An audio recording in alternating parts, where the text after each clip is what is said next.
os dados de eleitorado, a gente usa zona, porque por zona você tem o eleitorado, porque a gente faz pesquisa não é pela população, é pelo eleitor, porque são pesquisas eleitorais.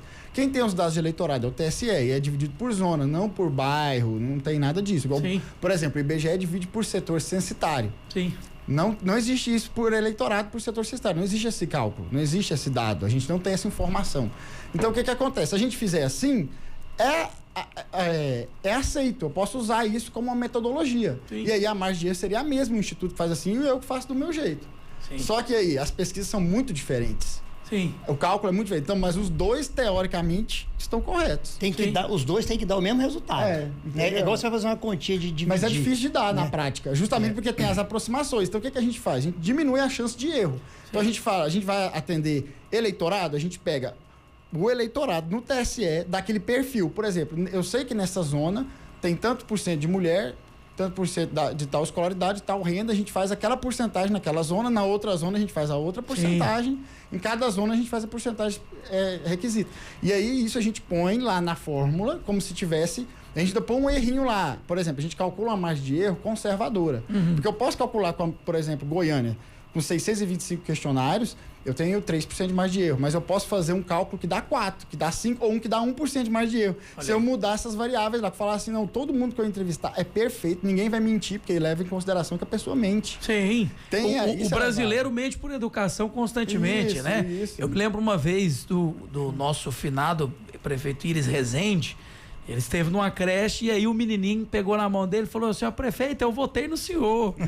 E o prefeito, obrigado, né? Então, pra você ver. Por educação, nitidamente, aquele garoto tava mentindo. Ele não votou, não tinha nem idade pra isso. E acontece desmentir pros entrevistadores. Tem também, não tem? Então isso é levado em conta no cálculo. Por isso que tem aquele margem de confiança, 95%. Isso é que você leva que 95% das pessoas realmente moram naquele lugar. Porque às vezes você chega, vai entrevistar alguém em uma casa, ele não mora naquela casa, fala que mora. Sim. Ou você pega alguém no fluxo, você mora aqui nesse bairro, porque você tem essa idade, pessoalmente, mente idade. Isso é maravilhoso. É igual o censo do IBGE. Quantas TVs você tem na sua casa? Ele falou, se for considerar cada celular como uma TV, né? E aí começa. Agora tem essas coisas. Então, e até isso é levado em conta. Então, a margem de erro, a gente fala, olha, por exemplo, uma pesquisa que você vê que a margem de erro é 3%, isso é conservador. Geralmente é menos, porque as pessoas não...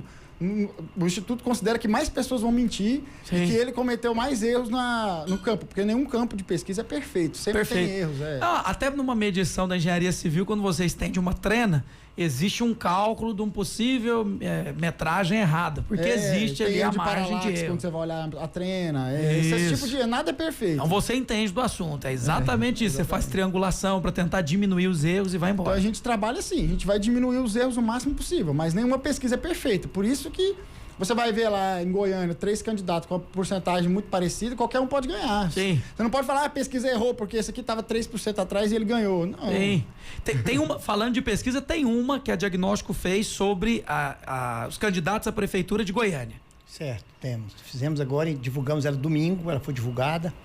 Né, e por incrível que pareça, Renato, ela deu empate, cara, entre os 3 principais candidatos, o Vanderlan, o Sandro Mabel e a Adriana Costa. Estão empatados tecnicamente. Perfeito.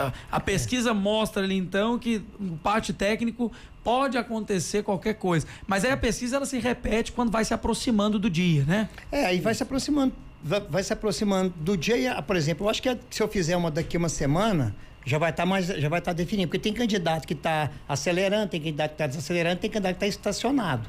Aí vai ver até que ponto, se o que está desacelerando vai conseguir ficar na frente do que está estacionado, e o que está subindo consegue passar o que está estacionado, entendeu? Sim. Então tá muito indefinido, cara. Vai depender muito do fluxo da campanha, né? É igual aconteceu nas pesquisas de presidente. A eleição presidencial, ninguém sabia quem ia ganhar, porque estava empatado no final. Sim, vamos dizer então da nossa prefeitura aqui, porque a última eleição, o prefeito estava internado em São Paulo, no Albert Einstein, né? Então, o candidato até então, Maguito Vilela, na época, estava internado e foi eleito, né? Então, eleito, esperávamos que ele se recuperasse, não foi o que aconteceu, e nós temos hoje então o vice da chapa como prefeito de Goiânia, que é Rogério Cruz. Então perceba, até isso pode acontecer. Como que vocês preveriam um tipo de coisa dessa na pesquisa? Não tem, né? Não tem como, não. Não vai colocar. Mas assim, como o Maguito estava em situação difícil lá, tinha esse tipo de pergunta. Ah, você leva em consideração, mas a gente não trabalhou com esse tipo de pergunta, mas a gente viu outros Tinha estudos. pesquisas que colocavam.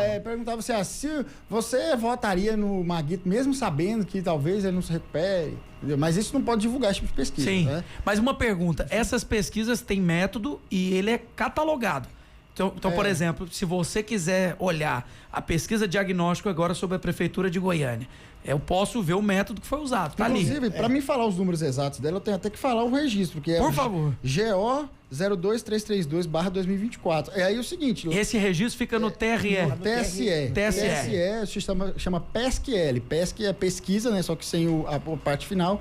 Você entra lá, coloca esse número GO 02332/2024, aparece a metodologia da pesquisa, quando foi feito. Feita pela diagnóstico. Da diagnóstico, onde foi divulgado tudo, tá todas as informações.